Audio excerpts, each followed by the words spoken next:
3천만 원 빌려줄 수 있겠니? 장모님이 봉투를 테이블에 내려놓았을 때 나는 아내의 얼굴부터 봤다. 표정이 없었다. 아니, 표정이 없다기보다는 모든 감정을 지운 얼굴이었다. 나는 그 얼굴을 알았다. 장모님이 돈 이야기를 꺼낼 때마다 아내가 짓는 표정, 체념과 분노가 섞인, 그러면서도 아무것도 드러내지 않으려는 얼굴. 병원비가 필요해서. 장모님의 목소리는 평소와 달랐다. 떨리고 있었다. 손도 떨렸다. 봉투를 잡은 손가락 끝이 미세하게 흔들리는 게 보였다.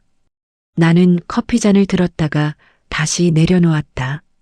장모님이 돈을 빌리러 온 건 이번이 처음이 아니었다. 지난 3년간 7번. 액수를 다 합치면 2천만 원이 넘었다. 한 푼도 돌려받지 못했다. 아내는 설거지하던 손도 씻지 않고 거실로 나왔다. 물기가 손에서 뚝뚝 떨어졌지만 닦지도 않았다. 그냥 서 있었다. 장모님을 보는 것도 아니고 봉투를 보는 것도 아니었다. 허공을 보고 있었다. 얼마 필요하세요? 아내의 목소리는 차가웠다. 장모님이 입술을 깨물었다. 이거 전부야. 3천만 원. 근데 부족해서. 무슨 병원비요? 암이야. 거실이 조용해졌다. 에어컨 소리만 웅웅거렸다. 나는 아내를 봤다. 아내는 여전히 표정이 없었다. 거짓말 아니에요? 장모님이 고개를 저었다. 눈가가 붉어졌다. 3기래. 위암. 수술하고 항암 치료 받아야 한대. 나는 숨을 들이켰다. 암, 3기 그 단어들이 공기를 무겁게 만들었다. 하지만 아내는 움직이지 않았다. 그냥 서 있었다. 나는 장모님이 처음 우리 집에 돈을 빌리러 왔던 날을 기억했다. 결혼한 지 1년쯤 됐을 때였다. 300만 원. 주식이 잠깐 안 좋아서 다음 달이면 갚겠다고 했다. 아내는 그날 말없이 통장을 꺼냈다. 돈이 돌아오지 않았다. 그 후로도 계속 그랬다. 100만 원, 200만 원, 500만 원. 이유는 매번 달랐다. 주식, 빚, 급한 일. 하지만 결과는 같았다. 돌아온 돈은 없었다. 그러던 어느 날 아내가 말했다. 22살 때부터 모은 적금이 있었다고. 800만 원. 결혼 준비하려고 찾으러 갔더니 없었다고. 장모님이 이미 해지해서 주식에 넣었다가 다 날렸다고. 아내는 그 얘기를 하면서 울지 않았다. 그냥 창밖을 보며 담담하게 말했다. 엄마한테 더 이상 기대 안 해. 그 후로 아내는 장모님과 거리를 뒀다. 전화를 받지 않고 명절에도 짧게 인사만 했다. 2년 동안 우리는 장모님을 거의 만나지 않았다. 그런데 오늘 장모님이 다시 왔다. 3천만 원을 들고 암 환자라고 말하며 엄마, 우리도 돈 없어요. 아내의 목소리는 평평했다. 감정이 없었다. 장모님이 고개를 숙였다. 수정아, 제발. 엄마가 잘못했어. 다 알아. 근데 엄마 진짜 무서워. 죽을까 봐. 아내가 천천히 봉투를 봤다. 3천만 원. 그 돈이 장모님한테 있다는 게 신기했다. 쇼핑 중독이 있으셨다. 백화점 가면 손에 쇼핑백을 3개씩 들고 오셨다. 코인도 했다. 주식도 했다. 돈을 모으는 분이 아니었다. 그런데 3천만 원. 그거 어떻게 모으셨어요? 집에 있던 거 다 팔았어. 옷, 가방, 귀금속. 다. 장모님의 목소리가 떨렸다. 아내는 봉투에서 시선을 거두지 않았다.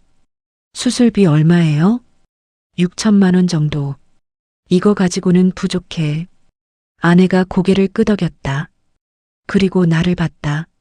나는 그 눈빛을 읽을 수 없었다. 화난 것도 아니고 슬픈 것도 아니었다. 그냥 텅 빈 눈빛이었다. 엄마 가세요. 수정아, 가세요. 생각 좀 해볼게요. 장모님이 일어섰다. 천천히 힘들게. 봉투는 그대로 테이블 위에 남았다. 장모님은 현관까지 걸어가면서 한 번도 뒤돌아보지 않았다. 문이 닫혔다. 아내는 그대로 서 있었다. 나는 다가가서 어깨를 감쌌다. 아내가 작게 중얼거렸다. 엄마가 진짜 아픈 걸까? 나는 대답하지 못했다. 아내는 테이블 위에 봉투를 봤다. 3천만 원. 장모님이 평생 처음으로 모은 돈. 그 무게가 우리 거실을 짓누르고 있었다. 여러분이라면 어떤 선택을 하셨을까요? 이 이야기의 결말이 궁금하시다면 구독 버튼을 눌러주세요. 그리고 비슷한 경험이 있으시다면 댓글로 나눠주세요. 여러분의 이야기가 누군가에겐 큰 위로가 됩니다. 좋아요는 더 많은 분들께 이 이야기를 전하는 힘이 됩니다. 나는 장모님과 처음 만난 날을 기억한다. 결혼 전 아내와 사귀던 시절이었다. 장모님은 백화점 쇼핑백을 3개나 들고 오셨고 아내에게 새로 산 구두며 가방이며 자랑하셨다. 아내는 그때도 별로 반가워하지 않는 표정이었지만 나는 그게 모녀 사이의 평범한 투정인 줄만 알았다. 우리 딸 이런 거 좋아하지 않아요. 근데 엄마가 사주고 싶어서요. 장모님은 웃으며 말했지만 아내는 가방을 받지 않았다. 그때 나는 무언가 이상하다고 느꼈어야 했다. 딸에게 선물을 주는 엄마와 그 선물을 받지 않으려는 딸. 하지만 나는 그냥 두 사람의 성격 차이려니 했다. 결혼 후 1년쯤 지났을 때 장모님이 우리 집에 오셨다. 평소보다 조용했고 표정도 어두웠다. 아내가 차를 내오자 장모님은 한참을 망설이다가 입을 열었다. 수정아, 엄마가 돈 좀 빌려줄 수 있겠니? 얼마요? 500 아니 300만 원만. 아내는 차를 마시던 손을 멈췄다. 나는 옆에서 지켜보기만 했다.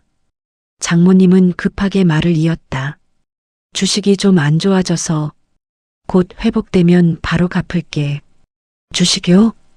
아내의 목소리가 차가워졌다. 장모님은 고개를 숙였다. 엄마가 미안해. 근데 이번엔 진짜 확실해. 전문가한테 물어봤어. 아내는 한참을 가만히 앉아 있다가 결국 통장을 꺼냈다. 그날 밤 아내는 아무 말 없이 설거지를 했고 나는 그 뒷모습이 왠지 외로워 보여서 다가가지 못했다. 300만 원은 돌아오지 않았다. 그리고 그 후로도 장모님은 몇 번 더 돈을 빌렸다. 100만 원, 200만 원, 작은 금액이었지만 돌아온 건 단 한 푼도 없었다. 아내는 점점 말이 없어졌고 장모님과의 통화도 줄어들었다. 그러던 어느 날 장모님이 다시 전화를 하셨다. 나는 아내가 전화를 받는 걸 우연히 들었다. 엄마, 이번엔 안 돼요. 수정아, 제발. 1,000만 원만. 이번엔 진짜 큰 기회야. 엄마, 나 더 이상 못해요. 남편한테도 미안하고. 야, 내가 뭐가 미안해. 내가 너 낳아서 키운 거 생각 안 해? 전화가 끊겼다. 아내는 한참을 그대로 서 있다가 천천히 침대에 앉았다. 나는 다가가서 등을 쓰다듬어 주었지만 아내는 울지 않았다. 그냥 창밖을 바라보며 작게 중얼거렸다. 내가 22살 때부터 모은 적금이 있었어. 800만 원 정도 됐는데. 응? 엄마가 쓰셨어. 내가 모르게.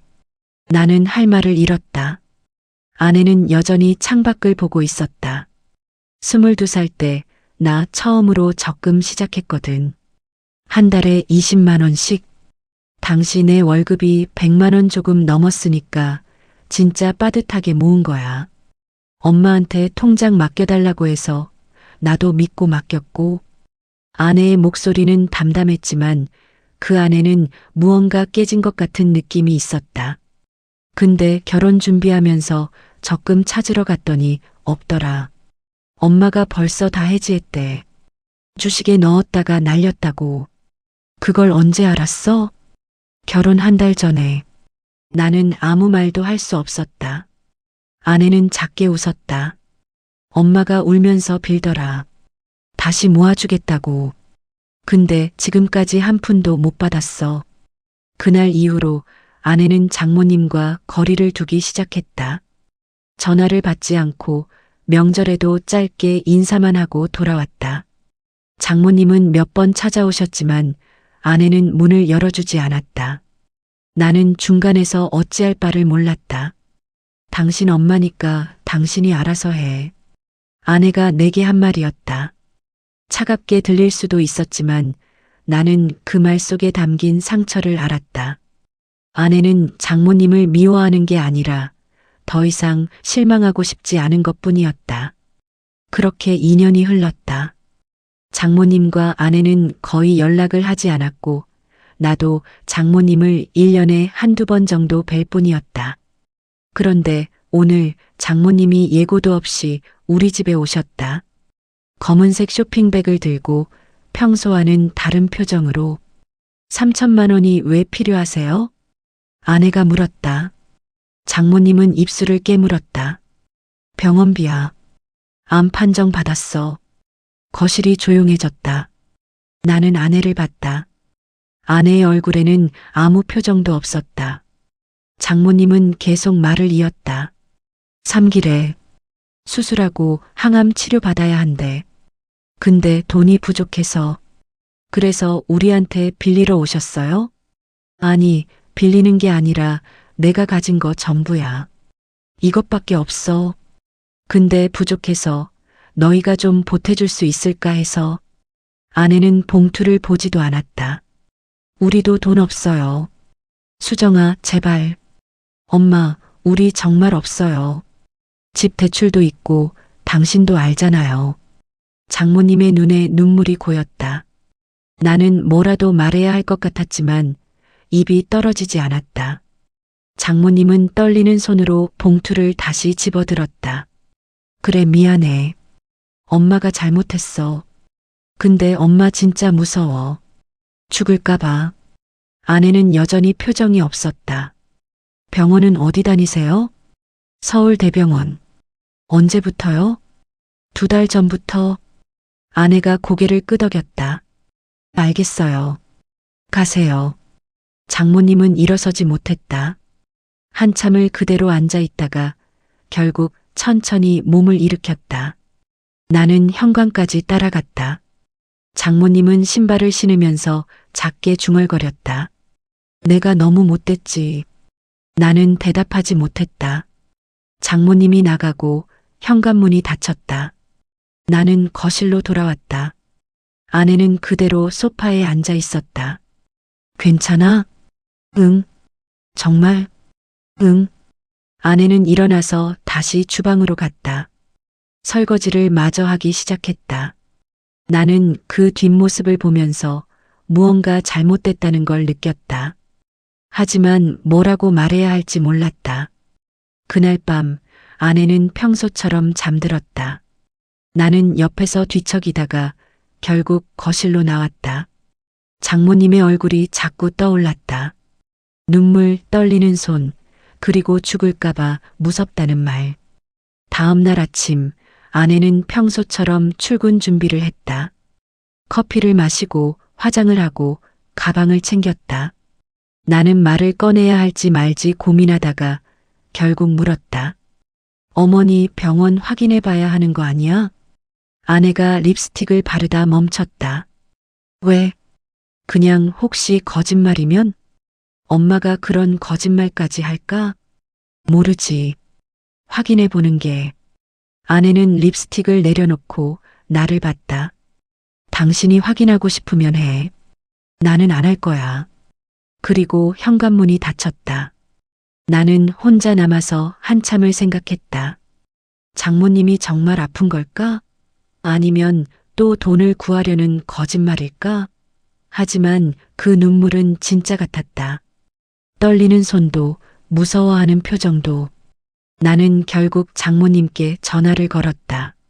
어머니, 저예요. 응, 사위. 어제 병원 이야기 들었어요. 괜찮으세요? 한참 침묵이 흘렀다. 그리고 장모님의 목소리가 들렸다. 응, 괜찮아. 치료받으면 된대. 병원 어디라고 하셨죠? 서울대병원. 제가 같이 가도 될까요? 다음 진료 때. 그리고 작은 한숨. 고마워. 근데 괜찮아. 혼자 갈 수 있어. 나는 전화를 끊고 한참을 멍하니 앉아 있었다. 뭔가 이상했다. 암 환자가 혼자 병원에 간다고? 보통은 가족이 같이 가지 않나? 일주일이 지났다. 아내는 여전히 장모님 이야기를 꺼내지 않았고, 나도 더 이상 묻지 않았다. 그런데 주말 아침 아내가 갑자기 말했다. 엄마 집에 가볼까? 왜? 그냥 옛날에 맡겨둔 서류 좀 가져올 게 있어서. 우리는 장모님 집으로 갔다. 장모님은 집에 안 계셨다. 아내가 열쇠로 문을 열었다. 집안은 평소보다 조용했고 어수선했다. 테이블 위에는 택배 상자들이 쌓여 있었고 싱크대에는 설거지가 안 된 그릇들이 있었다. 엄마 요즘 뭐 하시나? 아내가 중얼거리며 안방으로 들어갔다. 나는 거실에 서서 주변을 둘러봤다. 그때 테이블 위에 놓인 종이 한 장이 눈에 들어왔다. 서울대병원 로고가 찍힌 진료 확인서였다. 나는 무심코 그 종이를 집어들었다. 그리고 내용을 읽는 순간 숨이 멎었다. 환자명 김미숙, 진단명 위암 3기, 진료과 종양내과, 담당의 박준혁. 진짜였다. 장모님은 거짓말을 한 게 아니었다. 나는 종이를 들고 안방으로 갔다. 아내는 옷장을 뒤지고 있었다. 여보, 응? 이거 봐. 아내가 종이를 받아들었다. 그리고 한참을 가만히 서 있었다. 나는 아내의 손이 미세하게 떨리는 걸 봤다. 진짜네. 아내의 목소리는 작았다. 종이를 든 손이 천천히 내려갔다. 나 어떻게 해야 돼? 그 질문에 나는 대답하지 못했다. 아내는 침대에 주저앉았다. 종이는 바닥에 떨어졌다. 엄마가 진짜 아프네. 아내가 중얼거렸다. 그리고 한참을 그대로 앉아 있다가 갑자기 옷장을 다시 열기 시작했다. 서류를 찾는 게 아니라 뭔가를 확인하려는 것처럼. 나는 옆에서 지켜봤다. 옷장 안에는 옷들이 가득했다. 백화점 쇼핑백도 몇 개 있었다. 하지만 예전만큼은 아니었다. 아내가 옷을 하나씩 만지작거리다가 갑자기 멈췄다. 이거 내가 대학생 때 엄마한테 사드린 거야. 아내가 낡은 카디건을 꺼냈다. 색이 바랬고 어깨 부분이 약간 해졌다. 그런데 옷장 안쪽 깊은 곳에 보관돼 있었다. 엄마가 이거 아직도 가지고 있었네. 아내의 목소리가 떨렸다. 나는 옆에 앉았다. 아내는 카디건을 무릎에 올려놓고 한참을 만지작거렸다. 나 처음 아르바이트에서 번 돈으로 산 거야. 10만 원짜리. 엄마가 그때 막 주식 시작하셨을 때라 옷 살 돈도 없다고 하셔서. 아내가 카디건을 가슴에 안았다. 엄마가 그때 엄청 좋아하셨어. 매일 입으셨거든. 근데 언제부턴가 안 입으시길래 버리신 줄 알았는데. 나는 아내의 어깨를 감싸 안았다. 아내는 울지 않았다. 그냥 카디건을 안은 채 가만히 있었다. 나 엄마한테 너무 못됐나? 아니야. 근데 엄마가 아픈데 나 그냥 쫓아냈잖아. 어쩔 수 없었어. 너도 많이 힘들었으니까. 아내는 고개를 저었다. 그래도 엄마인데. 우리는 한참을 그렇게 앉아 있었다. 그리고 집을 나올 때 아내는 진료 확인서를 가져왔다. 차 안에서 아내는 계속 그 종이를 들여다봤다. 3기면 심한 거지? 치료받으면 괜찮을 거야. 근데 돈이 얼마나 들려나? 나는 대답하지 못했다. 아내는 창밖을 보며 작게 한숨을 쉬었다. 3천만 원으로 되려나? 그날 밤 아내는 잠을 못 잤다. 나도 마찬가지였다. 새벽 2시쯤 아내가 일어나서 거실로 나갔다. 나도 따라갔다. 아내는 소파에 앉아서 휴대폰으로 뭔가를 검색하고 있었다. 뭐 찾아? 위암 3기 치료비. 화면에는 여러 글들이 떠 있었다. 수술비, 항암 치료비, 입원비. 금액들이 나열돼 있었다. 최소 5천만 원은 든대. 아내가 중얼거렸다. 나는 옆에 앉았다. 우리 얼마 있어? 대출 빼면 1,500 정도. 그럼 부족하네. 응. 우리는 한참을 말없이 앉아 있었다. 아내가 휴대폰을 내려놓고 나를 봤다.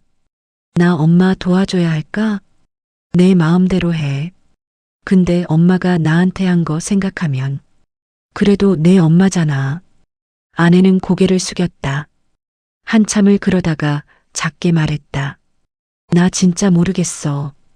엄마 미운데 그래도 아프면 안 될 것 같고. 나는 아내의 손을 잡았다. 아내는 눈물을 흘리지 않았다. 그냥 손을 꼭 쥔 채 가만히 있었다. 다음 날 아내는 장모님께 전화를 걸었다. 나는 옆에서 들었다. 엄마. 응, 수정아. 병원 언제 가세요? 이번 주 금요일에. 같이 가도 돼요? 전화 너머로 침묵이 흘렀다. 그리고 장모님의 떨리는 목소리. 같이 와줄 거야? 네. 고마워. 정말 고마워. 아내는 전화를 끊고 한참을 그대로 서 있었다. 나는 아내를 안아줬다. 아내는 내 어깨에 기대서 작게 중얼거렸다. 내가 잘하는 건지 모르겠어. 잘하는 거야. 엄마가 또 날 실망시키면 어떡해? 그때 가서 생각하자. 금요일 우리는 장모님과 함께 병원에 갔다. 장모님은 평소보다 수척해 보였다. 화장도 안 하셨고 옷도 수수했다. 예전 같으면 병원에 갈 때도 화장을 하고 가셨을 텐데. 진료실에 들어갔다. 의사가 검사 결과를 설명했다. 나는 절반도 이해하지 못했지만 아내는 꼼꼼히 메모를 했다. 장모님은 그냥 고개만 끄덕이고 계셨다. 수술은 다음 달에 잡혀 있고요. 그 전에 항암 치료 한 차례 받으셔야 합니다. 비용은 어떻게 되나요? 아내가 물었다. 의사가 종이에 대략적인 금액을 적어줬다. 수술비, 입원비, 항암 치료비. 합치면 6천만 원 정도였다. 병원을 나와서 우리는 카페에 앉았다. 장모님은 커피를 마시지 않고 그냥 컵만 만지작거렸다. 엄마, 돈은 어떻게 하실 거예요? 아내가 물었다. 장모님은 한참을 망설이다가 대답했다. 3천만 원 있고 집 담보대출 받으면 2천만 원 정도 나올 것 같아. 그럼 1,000만 원 부족하네요. 응. 장모님이 작게 고개를 끄덕였다. 아내는 커피를 한 모금 마셨다. 우리가 도와드릴게요. 장모님이 고개를 들었다. 눈에 눈물이 고여 있었다. 수정아, 1,000만 원 드릴게요. 나머지는 엄마가 알아서 하세요. 고마워. 정말 고마워. 장모님이 아내 손을 잡으려 했지만 아내는 슬쩍 손을 빼었다. 근데 조건이 있어요. 응? 앞으로 주식이나 코인 같은 거 하지 마세요. 그리고 쇼핑도 적당히 하세요. 장모님이 고개를 숙였다. 알았어. 그리고 돈 빌려달라는 전화도 하지 마세요. 우리도 살기 빠듯해요. 응? 약속하세요. 장모님이 천천히 고개를 들어 아내를 봤다. 눈물이 볼을 타고 흘러내렸다. 약속할게. 미안해, 수정아. 엄마가 정말 미안해. 아내는 대답하지 않았다. 그냥 커피를 마셨다. 나는 옆에서 지켜보며 아내가 얼마나 힘들게 이 결정을 내렸는지 알 수 있었다. 카페를 나와서 장모님을 집까지 바래다 드렸다. 차에서 내리면서 장모님이 아내에게 말했다. 수정아, 엄마 다 나으면 너 적금 다시 만들어줄게. 800만 원. 아내는 대답하지 않았다. 장모님은 한참을 서 있다가 천천히 집으로 들어가셨다. 차 안에서 아내가 작게 한숨을 쉬었다. 적금은 포기했는데 받을 수 있을 것 같아? 모르겠어. 근데 엄마가 저렇게 말한 거면 적어도 노력은 하시겠지. 나는 아내의 손을 잡았다. 아내는 창밖을 보며 작게 웃었다. 나 참 바보 같지? 아니야. 엄마한테 또 당할 수도 있는데. 그래도 내가 후회 안 할 선택을 한 거잖아. 아내는 고개를 끄덕였다. 우리는 집으로 돌아왔다. 그 후로 한 달 동안 우리는 장모님의 치료를 도왔다. 병원에 같이 가고 수술 날짜를 잡고 입원 준비를 했다. 장모님은 예전보다 조용해지셨다. 말도 적어지고 화장도 거의 안 하셨다. 수술 전날 장모님이 우리 집에 오셨다. 손에는 작은 봉투를 들고 계셨다. 이거 수정이 줘. 봉투 안에는 통장이 들어 있었다. 아내가 통장을 열어보니 200만 원이 입금돼 있었다. 이게 뭐예요? 내 적금. 이것밖에 못 모았어. 미안해. 아내는 통장을 보며 한참을 가만히 있었다. 장모님이 말을 이었다. 엄마 수술 잘 되면 나머지도 모아줄게. 시간 좀 걸리겠지만. 엄마. 그리고 이거. 장모님이 또 다른 봉투를 꺼냈다. 안에는 카드 명세서들이 들어 있었다. 엄마 카드 다 해지했어. 쇼핑 이제 안 해. 주식이랑 코인도 다 정리했고. 아내가 명세서를 보며 눈물을 글썽였다. 장모님은 계속 말했다. 엄마가 진짜 바보같이 살았어. 돈도 못 모으고 너한테만 피해주고. 미안해, 수정아. 아내가 통장과 명세서를 테이블에 내려놓고 장모님을 안았다. 장모님도 아내를 안았다. 두 사람은 한참을 그렇게 있었다. 나는 옆에서 지켜보며 코끝이 찡했다. 엄마, 수술 잘 될 거예요. 응. 엄마 열심히 할게. 너 때문에라도. 두 사람이 떨어졌다. 아내는 눈물을 닦고 장모님도 눈물을 닦았다. 나는 차를 내왔다. 우리는 한참을 말없이 차를 마셨다. 엄마, 퇴원하면 우리 집에서 지내세요. 괜찮아. 엄마 혼자 할 수 있어. 아니에요. 항암 치료받으면 혼자 있으면 안 돼요. 장모님이 아내를 봤다. 아내는 단호한 표정이었다. 우리 집에 방 하나 비어 있어요. 거기서 지내세요. 고마워. 다음 날 수술이 있었다. 우리는 새벽부터 병원에 갔다. 수술은 6시간 걸렸다. 우리는 복도에서 기다렸다. 아내는 계속 복도를 왔다 갔다 했고 나는 의자에 앉아서 천장만 바라봤다. 수술이 끝나고 의사가 나왔다. 수술 잘 됐습니다. 전이는 없었고 깨끗하게 제거했어요. 아내가 안도의 한숨을 쉬었다. 나도 마찬가지였다. 우리는 회복실로 갔다. 장모님은 아직 마취에서 깨어나지 않으셨다. 창백한 얼굴로 누워 계셨다. 아내가 장모님의 손을 잡았다. 그리고 작게 중얼거렸다. 엄마 잘 견뎌요. 우리 같이 이겨내요. 나는 아내의 어깨를 감싸 안았다. 우리는 한참을 그렇게 서 있었다. 장모님은 일주일 후에 퇴원하셨다. 우리 집으로 오셨고 작은 방에서 지내기 시작하셨다. 처음에는 조심스러워 하시며 불편해 하셨지만 점점 편해지셨다. 아내는 매일 아침 장모님께 죽을 끓여드렸다. 나는 퇴근하고 들어오면 장모님과 함께 저녁을 먹었다.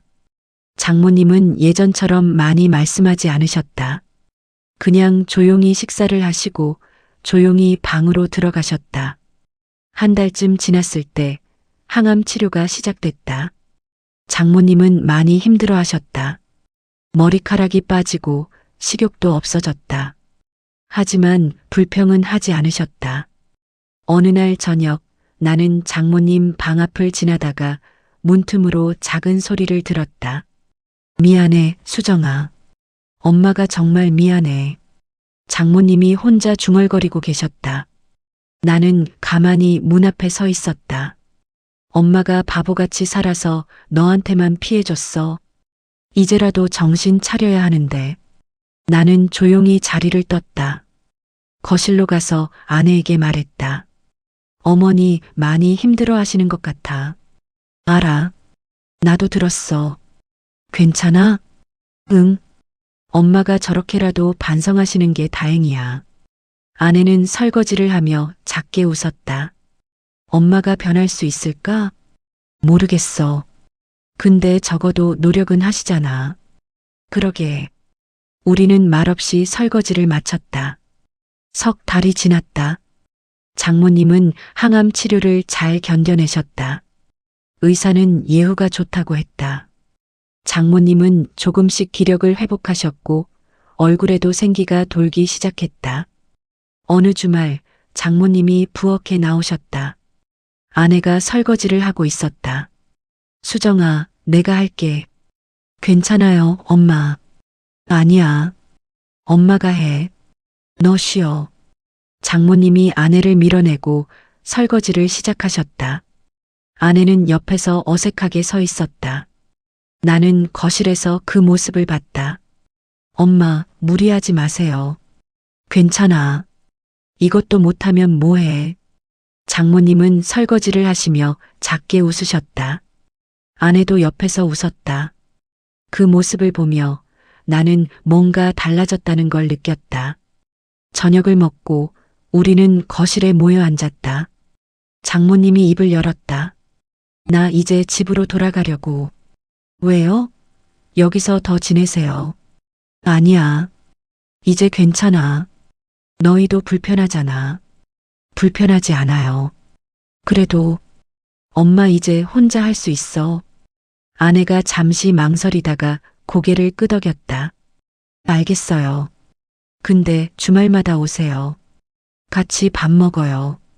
응, 그럴게. 장모님이 웃으셨다. 예전처럼 화려한 웃음은 아니었지만 더 따뜻한 웃음이었다.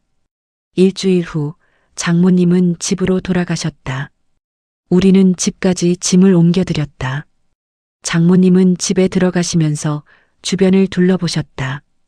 집이 참 조용하네. 괜찮으실 거예요? 응. 엄마 이제 조용한 게 좋아. 우리는 장모님을 두고 집으로 돌아왔다. 차 안에서 아내가 말했다. 엄마 많이 달라지셨지? 응. 나도 놀랐어. 엄마가 저렇게 변할 수 있을 줄 몰랐어. 병 때문인가? 그것도 있겠지. 근데 엄마가 진짜 반성하신 것 같아. 아내는 창밖을 보며 작게 웃었다. 나 엄마 용서한 것 같아. 진짜? 응. 완전히는 아니지만 그래도 이제 괜찮은 것 같아. 나는 아내의 손을 잡았다. 아내도 내 손을 꼭 쥐었다. 그로부터 6개월이 지났다. 장모님은 매주 주말마다 우리 집에 오셨다. 처음에는 손에 아무것도 안 들고 오시더니 점점 반찬을 만들어 오시기 시작했다. 김치, 장조림, 나물. 소박하지만 정성이 느껴지는 음식들이었다. 엄마, 이거 언제 만드셨어요? 어제. 엄마 요즘 시간 많아서. 장모님은 웃으시며 반찬을 냉장고에 넣으셨다. 예전처럼 백화점 쇼핑백을 들고 오시지 않았다. 대신 손수 만든 반찬을 들고 오셨다. 어느 주말 장모님이 봉투를 하나 꺼내셨다. 이거 뭐예요? 내 적금. 다 모았어. 아내가 봉투를 열어보니 통장이 들어 있었다. 800만 원이 입금돼 있었다. 엄마 이거 어떻게 해? 조금씩 모았어. 시간 좀 걸렸지만.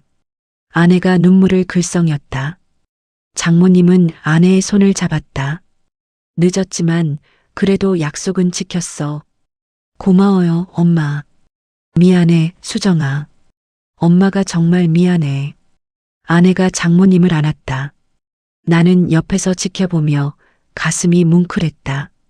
저녁을 먹고 장모님이 돌아가시고 우리는 둘이 남았다. 아내는 통장을 보며 한참을 생각에 잠겼다. 이거 받아도 되는 건가? 당연하지. 내 돈이잖아. 근데 엄마가 얼마나 힘들게 모으셨을까? 그래도 내가 받아야 해. 엄마가 주신 거잖아. 아내는 통장을 가슴에 안았다. 나 엄마한테 진짜 용서받은 것 같아. 응. 엄마도 변했고 나도 변한 것 같아. 나는 아내를 안아줬다.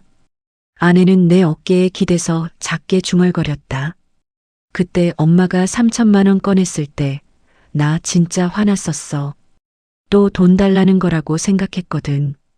응. 근데 그게 치료비였고 엄마가 진짜 아프셨고 만약 내가 그때 엄마를 안 도왔으면 어땠을까? 후회했겠지. 그렇지? 나도 그렇게 생각해. 그래서 잘한 것 같아. 아내는 천천히 몸을 일으켜 세웠다.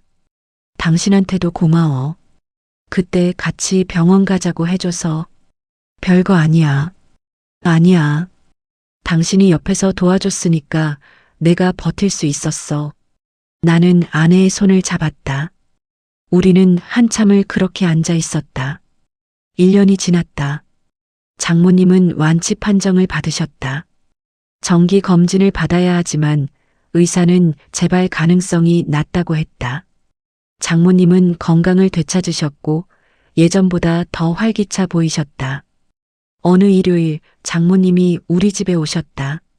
손에는 작은 선물 상자를 들고 계셨다. 이거 뭐예요? 열어봐. 아내가 상자를 열었다. 안에는 목걸이가 들어 있었다. 화려하지 않고 수수한 디자인이었다. 엄마가 사고 싶어서 산 게 아니라 너 주려고 산 거야.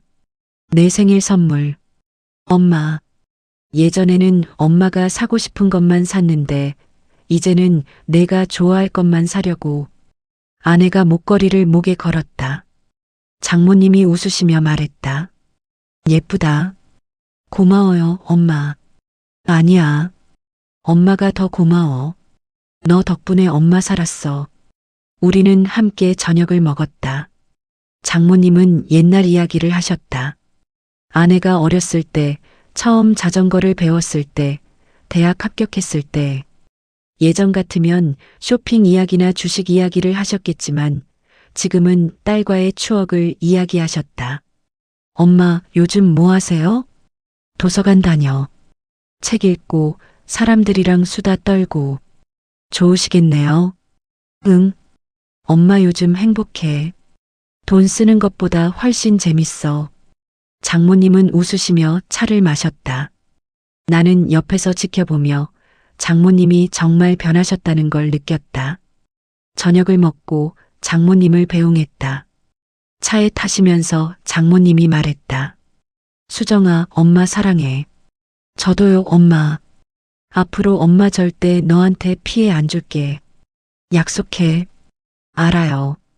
장모님이 떠나고 우리는 집으로 들어왔다. 아내는 목걸이를 만지작거리며 웃었다. 엄마가 진짜 변했어. 그러게. 나도 변한 것 같아. 예전엔 엄마 생각만 하면 화났는데 이제는 괜찮아. 다 지나간 일이니까. 응. 그리고 엄마가 노력하시는 거 보니까 나도 용서할 수 있었어. 아내는 소파에 앉아서 창밖을 바라봤다. 그때 내가 엄마라고 했을 때 우리 집 분위기가 바뀐 것 같아. 어떤 한마디? 병원 가자고 했을 때 그때부터 뭔가 달라진 것 같아. 나는 아내 옆에 앉았다. 잘한 거야. 응. 나도 그렇게 생각해. 우리는 한참을 말없이 앉아 있었다. 창밖으로 저녁 노을이 지고 있었다. 아내는 내 어깨에 기대서 작게 중얼거렸다. 당신도 고마워. 옆에 있어줘서. 나도. 우리는 그렇게 노을을 바라보며 조용히 앉아 있었다. 장모님의 목소리, 아내의 웃음, 그리고 우리 집에 찾아온 평온함. 모든 게 천천히 하지만 확실하게 제자리를 찾아가고 있었다. 그날 이후로 나는 더 이상 장모님을 두려워하지 않았다. 아내도 장모님을 피하지 않았다. 우리는 조금씩 천천히 가족이 되어가고 있었다. 완벽하지는 않았지만 그래도 괜찮았다. 서로의 상처를 알고 서로의 노력을 인정하며 함께 살아가는 것. 그게 가족이라는 걸 우리는 이제 알았다. 여러분의 가족은 어떤가요? 완벽하지 않아도 함께 노력하고 계신가요? 이 이야기가 마음에 와닿으셨다면 구독과 좋아요 부탁드립니다. 여러분의 응원이 더 많은 이야기를 전하는 힘이 됩니다.